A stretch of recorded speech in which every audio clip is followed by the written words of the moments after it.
I'll listen. Yeah.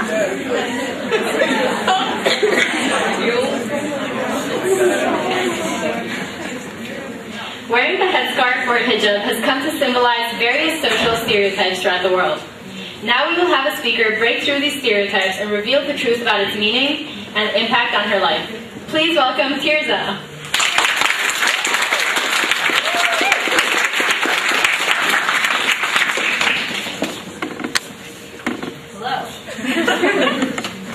Okay.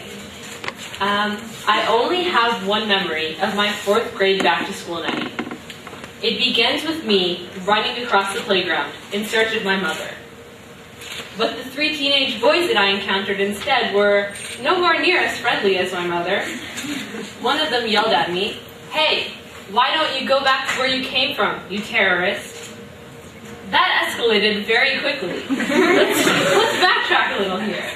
I was a 9-year-old girl trying to find my mother. I had never done and never had any plans to do anything that would constitute causing widespread terror. Unless you count beating up my sister. The only thing that really marked me as different from anyone else at my school was the scarf on my head. And in a rare moment of bravery, I yelled back, "Just because my parents are from Pakistan doesn't mean I'm a terrorist."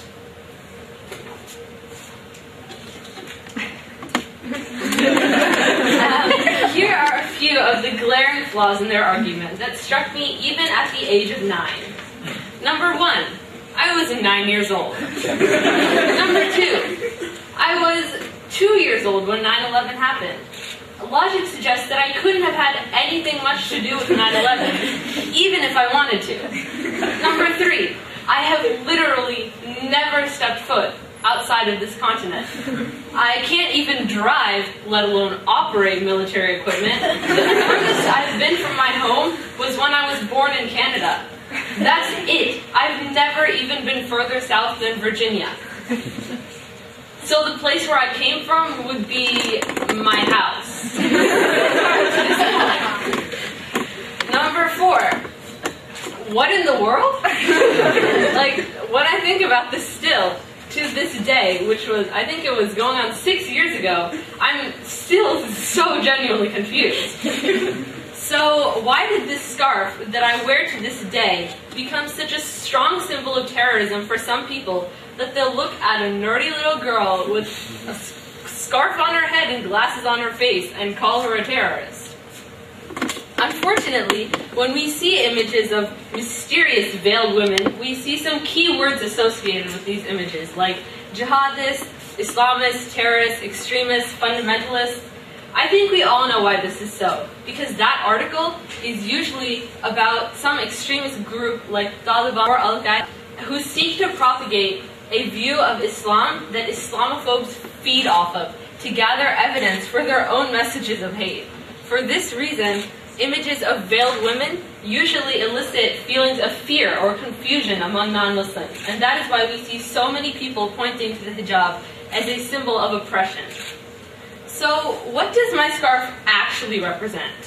Well, let's start at the basics. The proper name is the hijab, which is Arabic for a screen or partition. It doesn't represent gender oppression or anything of that nature. It's there to protect me.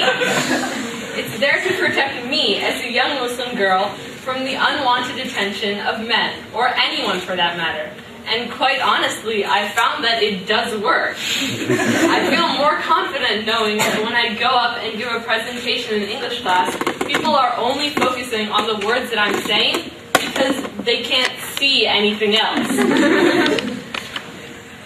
People don't bother me about dating and partying and whatnot, so I'm not forced to fend that off either. It's a great deal.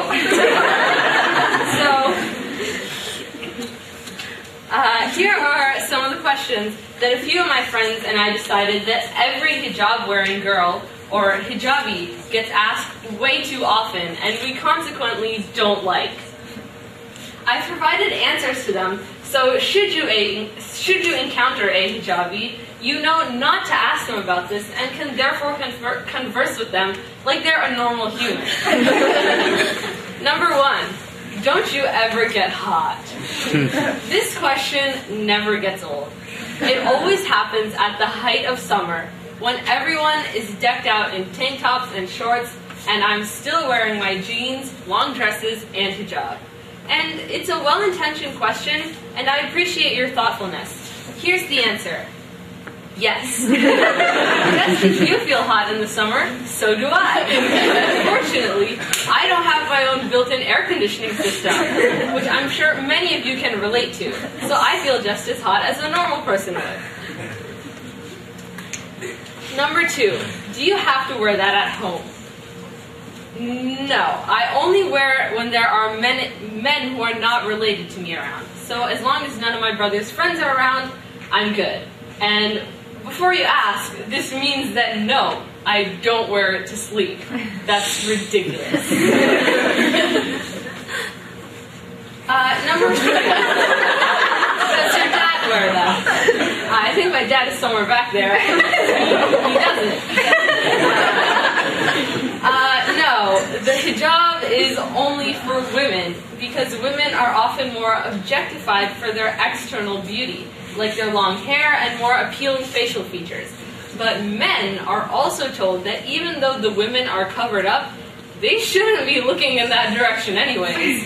And of course, men are also told to wear appropriate clothing. This is the concept of parda, or modesty, covering your body from public view. The hijab is just a small piece of women's parda that's more visible to you. Number 4. Can you hear properly? I'm sorry, could you repeat that?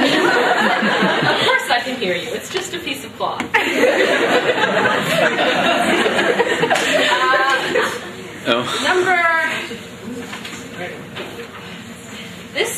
Number 6.